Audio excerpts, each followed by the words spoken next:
ফের একবার মাদক পাচার রুখল পুলিশ। গোপন সূত্রে খবরের ভিত্তিতে ফুলবাড়ি ক্যানেল রাস্তায় অভিযান চালায় শিলিগুড়ি মেট্রোপলিটন পুলিশের নিউ জলপাইগুড়ি থানার সাদা পোশাকের পুলিশ।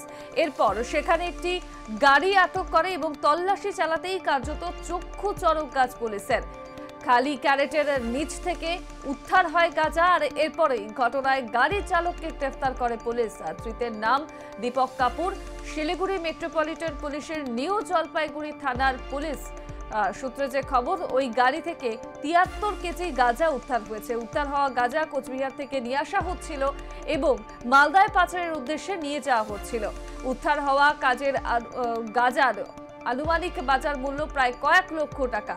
এই ঘটনার সঙ্গে আর কে বা কারা জড়িত তা খতিয়ে দেখছে পুলিশ। রবিবার থেকে জলপাইগুড়ি আদালতে তোলা হবে। ইতিমধ্যেই গোটা ঘটনার তদন্ত শুরু করেছে শিলিগুড়ি মেট্রোপলিটন পুলিশের নিউ জলপাইগুড়ি থানার পুলিশ।